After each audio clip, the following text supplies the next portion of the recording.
The contrast between the mainstream society consensus reality and the alternative greatly diminished reality, the miniaturized black and white scape, advocated by pseudoskeptics, can be ascertained by running an example past the two groups, a statement of reported facts, according to the norms of mainstream society.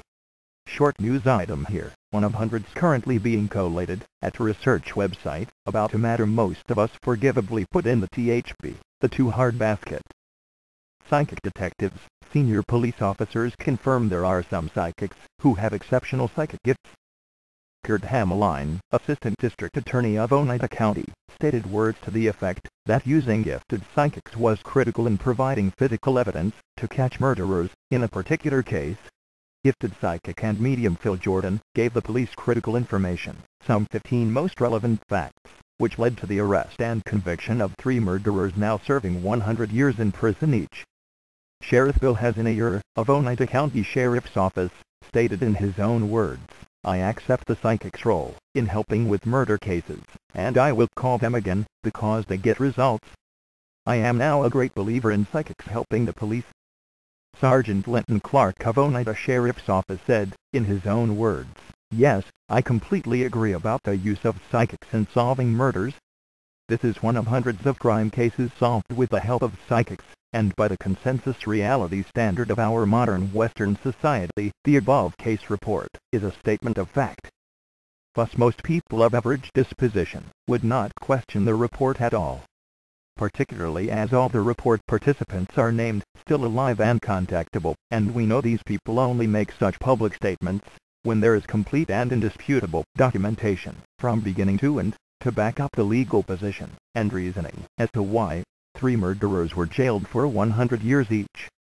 The documentation and evidence presented would include birth, marriage, and death certificates, forensic examiners' reports, educational records, psychiatric reports, police reports, court records, the documented evidence trail, and would include how some 15 pieces of evidence were obtained with the assistance of a psychic. Mainstream people would generally not question all the indisputable documentation and court process, and would happily accept that the paranormal, mysterious and inexplicable, though it is, has an output proven in the physical fact of a successful conviction of 3 murderers who can be contacted today in prison. Asked to explain, the mainstream person would happily give the triple criminal conviction case a rubber stamp of normal reality approval without blinking, and likely put the psychic portion in their personal THB, their too hard basket, which is what we all do, us mainstream, average people. And typical thoughts crossing their mind as they put the baffling psychic bit into their too hard basket would be, why can't we all do that? And why can't I ever do that? And why can't the psychic win the lottery? To which there are never any answers forthcoming. As usual, that's the function of the too hard basket, and then something else grabs their attention, and the reported incident is just another curious memory. Not so the case with pseudoskeptics, defined in Wiki, followers, and devotees of James Randi, who are firmly hypnotized into the James Randi nonsense that the paranormal does not exist, simply because he mendaciously says so. Mendacious means liar. Dear skeptics, he is deceiving all of his audience, full-time. This means you, dear skeptic, he has, all of his life, as a magician, done decades of mendacious paranormal bashing, like quite a few earlier magicians, such as Thurston, Dunninger, and Houdini, simply for self-promotion, and nothing more. These all offered unwinnable paranormal prizes, and never paid out. You still don't get the message in that underlined sentence, "View, online pseudoskeptics," which seriously calls into question whether you really understand what you read. The conclusion is a resounding tragic no, as you take James Randi's mendacious proclamations to be not just literally true, but absolutely true, and unquestionable, and to be defended automatically, with religious zeal. This very action, of not questioning the basis of your own position, that is questioning the claims of James Randi, is the very essence of pseudo-skepticism, defined in your own holy book Wiki, as being a community of people behaving quite irrationally, and very dishonestly, belligerently, unintelligently, and having no interest or knowledge of the subjects disputed. And that comes from a founding father of the skeptic movement, Mario Truzzi, and one of the great celebrated fellows of CSICOP, skeptic high priestess, Susan Blackmore. She was scathing and brutal toward you, skeptics, denouncing you all as seriously deficient derailed personalities. Don't you get it yet? Is the skeptic movement your friend? No, its Speak headquarters condemns you, personally. Can't you read? Obviously not. Do you understand what you read? Obviously not. And that shows every day in your chat line entries. And you take James Randi's proclamations so literally, and type them obediently, all over the net. So when you come across an article, as applied, with legal proofs, police testimony, and physical outputs of psychic phenomena, such as jail sentences, you go into automatic denial of the THB, the too hard basket, as if you are a magician desperately needing publicity by a controversy, which you are not. Do you know that? Or do you think that you are a magician too? The whole skeptic movement behaves like barking dogs, obedient trained dogs, that bark and snarl, on keywords, trained by James Randi. And he reads dog magazines, do you know, even publishes in them scientific articles. Just ponder that. So what's he up to? Would you rate your personal loyalty to the skeptic movement and James Randi as high as a dog's loyalty? Or even higher? You certainly are doggedly faithful, with unswerving loyalty. So eager to please. So eager to defend your little piece of James Randi territory. Did you know that Pavlov's dog experiments, like ringing a bell and causing them to salivate, also works on humans? Do you salivate reading this? You have been trained by James Randi, dear skeptic, to perform for him, wherever you are, online, to a small set of keywords.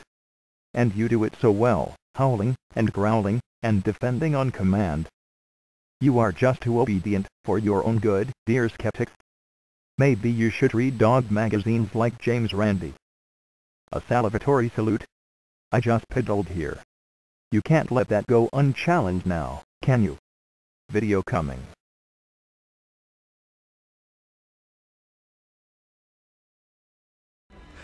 I don't know, skeptics, if you can hear in the background right now, it's Ramadan time and my wife is playing Islamic prayer chants. These are from the Quran, and they go through a 30-day period of fasting, and it's a religious practice done by Muslims every year. And I'll tell you what doesn't happen to me when I hear those Islamic prayer chants. I don't go into automatic denigration, denial and dismissal role on behalf of James Randi. I'm not that easily key-worded.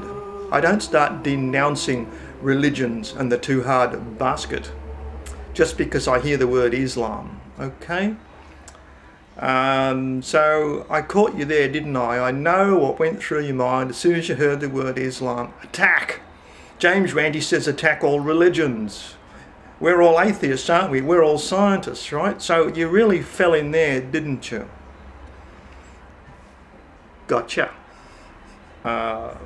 In case you don't know, prayer chants are really just meditations. They're a long series of mantras, and you can chemically, scientifically measure the results of doing this repeatedly, day after day after day, in a person's blood and brain waves. It's well and truly established. So there is some value in Islamic and Christian religious practices. Prayer is all about self-attunement.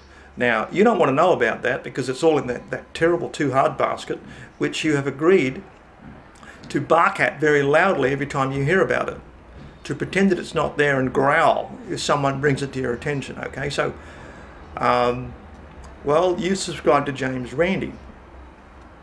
That's your doing, you have done that. But I suspect there's something better you could do. We do notice skeptics online are deprived of a whole lot of emotions. They just don't show them online at all, and it's noted by many observers. Fun, laughter, humour, jokes, joviality, being kind to others, kindness. It doesn't come from skeptics online. They're so busy doing their the best canine impersonation they can in support of James Randi. Sneering, snarling, sneering, growling.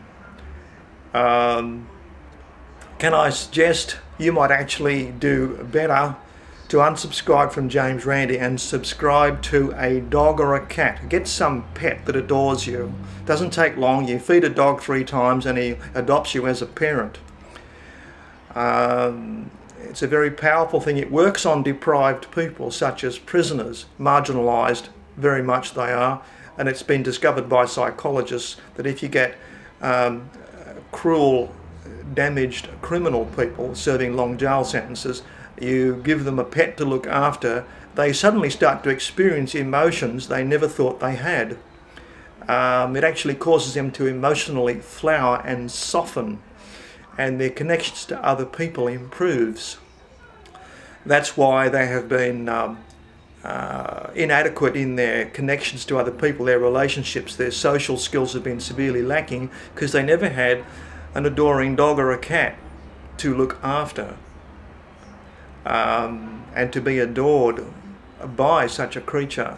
And it's a very easy way out. And can I suggest to you that you made a big mistake agreeing to be an aggressive, snarling pit bull working for James Randi. It's a bad idea, sneering, snarling, etc. at everyone you meet online, because that's all you seem to do. Do think about this, dear skeptics, because this is the way Susan Blackmore talks about you, in very scathing ways. She's not complimentary about you at all in Wikipedia when you look it up, Pseudoskeptics. Do look her up. Her comments about you are quite telling. So we've never actually done a survey to try and find out whether James Randi devotees, the so-called pseudo-skeptics defined so nicely by Susan Blackmore, whether any of them like animals or possess animals. Do they have pet animals at all? I would suspect very much not. Now, you have a big chance here, skeptics, to answer below this video, and you can do the usual thing of sneering, snarling, sarcasm, cheating and lying like you often do, and that will prove the very thing that I'm alleging about you and what Susan Blackmore says about you, which is more telling, more pointed, more fruitful if you can think about what she says about you, that you have no interest in reality or discovering reality. That's what she says in essence. Now, can I suggest something that you can do? It's so incredibly simple. Try and be something very naughty. Try and be disobedient. See if you can not respond to keywords like Islam or Christian or religion, and don't go sneering and snarling at somebody online, because you're just repatterning and strengthening your own obedience to a very narrow-minded showbiz entertainer's requirement for adulation, to have a following. So all he's got, James Randi's only got hundreds of thousands of people sneering and snarling in unison like Pavlov's dogs. Do you want to go down this track for the rest of your life, being so obedient without realizing? Don't let yourself be so readily keyworded. Try the novel concept of being disobedient. Boy, oh boy, what a challenge that is. Try being nice to somebody online, and can I suggest that the emotions we see missing from you online, which is noted by many, many observers, are likely able to flower if you just allow a little creature into your life, such as a dog or a cat or a parrot or a budgerigar or something like that. Because I know they have a more interesting, a more exciting emotional life than you do. And man and companion animals are made for each other. It's kind of obvious to anyone who's got domestic animals, companion animals. So there I throw you a challenge. Have a better life than just being an obedient pit bull for James Randi.